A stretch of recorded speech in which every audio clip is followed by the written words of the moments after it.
Theodore Roosevelt was born into a world of privilege in New York City. He was a child of wealth and comfort, but, nature had not exactly been kind to him. He was a small, frail boy, plagued by terrible asthma.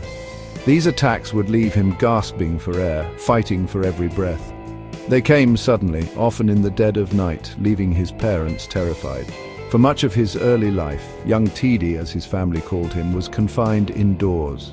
He was often seen as too weak for the rough and tumble world outside his window, so he found his escape in books, devouring stories of adventure, heroism, and the great outdoors. His father, Theodore Roosevelt Sr., was a man of great character and strength, a man his son adored above all others. One day he looked at his suffering child and gave him a challenge. He told him, "You have the mind, but you have not the body." He said Theodore had to make his own body. That was a turning point. A fire was lit inside the young boy. He would not be a spectator in life. He would not be defined by his weakness. He would build himself, piece by piece, into the man he read about in his books.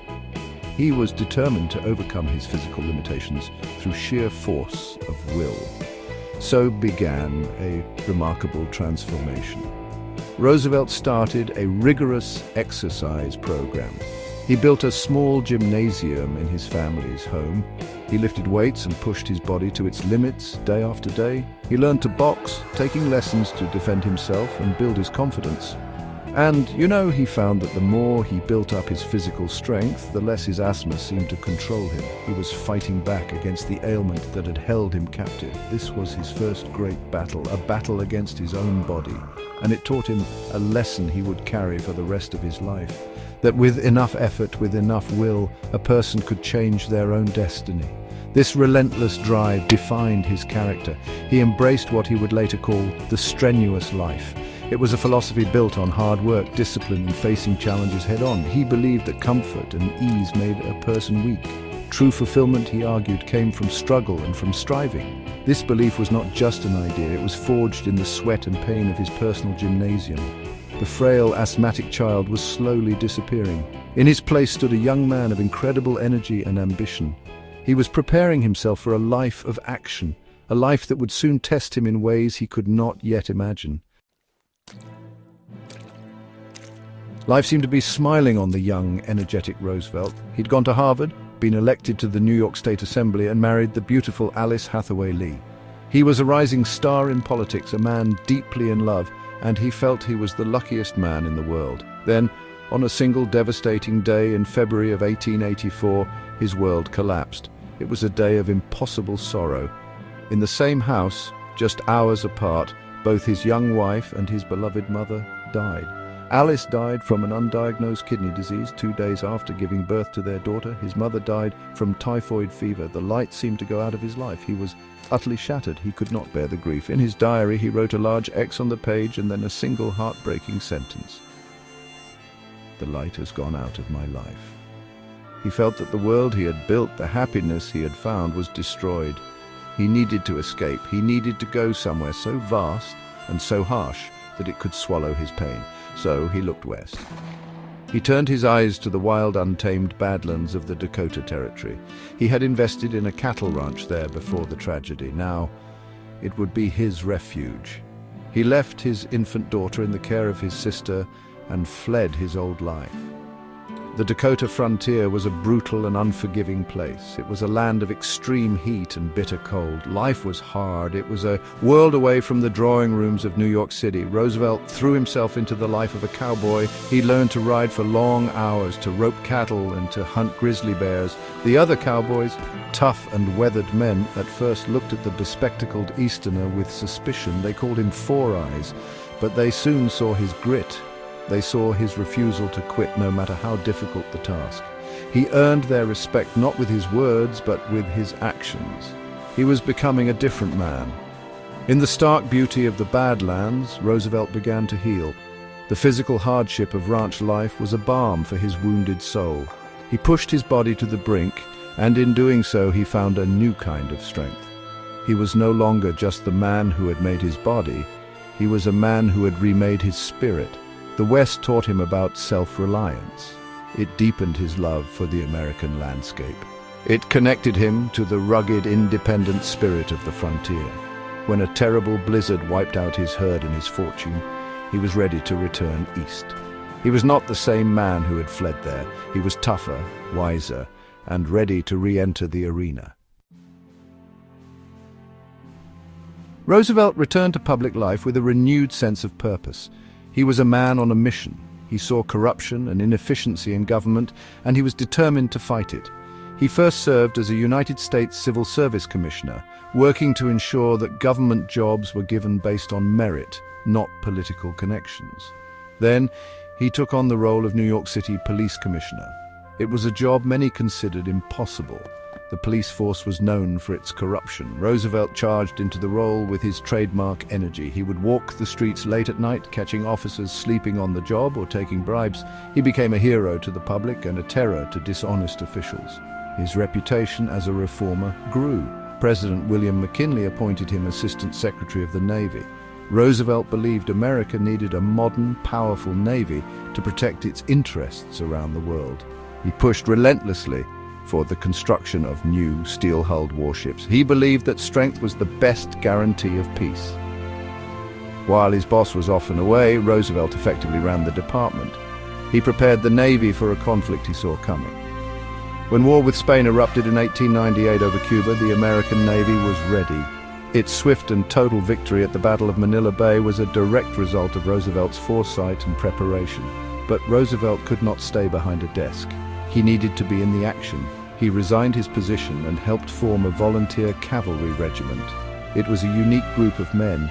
It included cowboys from the West, Ivy League athletes, and rugged frontiersmen. The press called them the Rough Riders.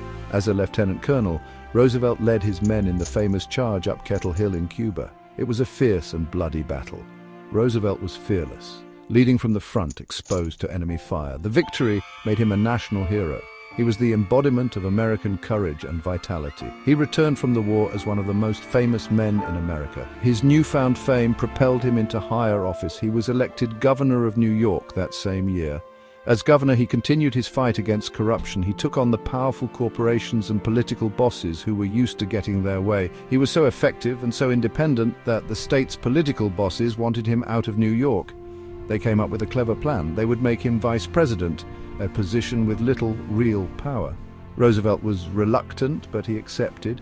Then in September of 1901, fate intervened. President McKinley was assassinated. At the age of 42, Theodore Roosevelt became the youngest president in American history. As president, Roosevelt promised the American people a square deal. This was his term for a fair and honest government that worked for everyone, not just the powerful and wealthy. He believed the government had a duty to protect ordinary citizens from the abuses of big business.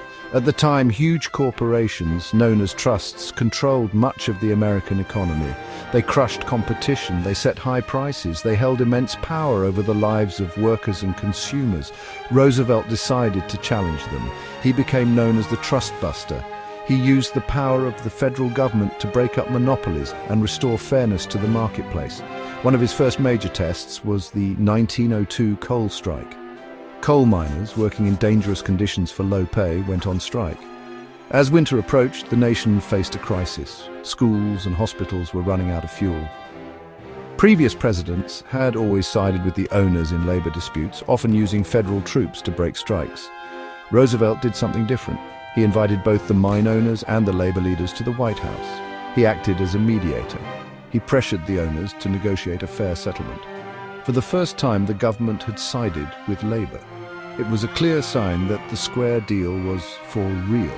Roosevelt also championed landmark legislation to protect the public.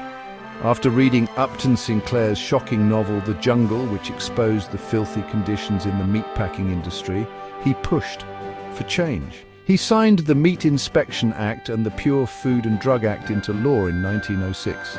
These laws created federal standards for food and medicine. They ensured that what people bought was safe and properly labeled. It was a revolutionary step in consumer protection. It established the principle that the government had a responsibility to safeguard the health and well-being of its citizens. He was fundamentally changing the role of government in American life. Beyond his fight for economic fairness, Roosevelt was a passionate naturalist. He was perhaps America's greatest conservation president. He had seen the beauty of the American wilderness, and he was horrified by its destruction.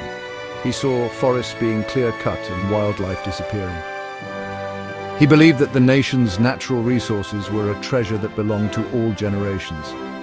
He used his presidential power to protect the land. He created 5 national parks. He established 18 national monuments, including the Grand Canyon. He set aside over 230 million acres of land for national forests, bird reserves, and game preserves. He saved a vital part of America's heritage for the future. Roosevelt's energy was not limited to domestic policy. He believed America had a new role to play on the world stage. He famously said, "Speak softly and carry a big stick." This meant he preferred to use diplomacy, but he wanted America to have the military strength to back it up. His biggest foreign policy achievement was the construction of the Panama Canal. It was a monumental feat of engineering.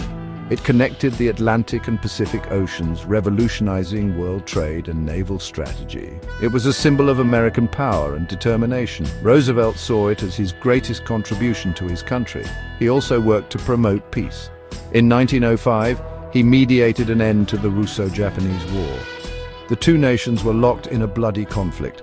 Roosevelt brought delegates from both countries to Portsmouth, New Hampshire. Through careful and patient diplomacy, he helped them negotiate a peace treaty. For his efforts, he was awarded the 1906 Nobel Peace Prize. He was the first American to win the prestigious award. The warrior who had charged up Kettle Hill had become a celebrated peacemaker. He showed the world that America could be a force for both strength and stability. After leaving the presidency in 1909, Roosevelt could not stay still. He embarked on a scientific expedition to Africa. Later, feeling his successor had betrayed his progressive principles, he ran for president again in 1912 on a third-party ticket. During that campaign, he was shot by an assassin. With the bullet lodged in his chest, he insisted on delivering his 90-minute speech before seeking medical attention. He did not win the election, but he proved his toughness once more. A few years later, he undertook a dangerous journey to map an uncharted river in the Amazon rainforest, an expedition that nearly killed him. Theodore Roosevelt died in his sleep in 1919 at the age of 60, but his legacy was immense and enduring. He was a reformer who fought for the common person. He was a conservationist who saved America's natural wonders. He was a leader who put the nation on the path to becoming a world power. He had transformed himself from a sickly child into a symbol of American strength. He had reshaped the presidency and the nation itself. His face is carved on Mount Rushmore, a permanent reminder of the man who lived what he called the strenuous life and who left America a better and stronger country.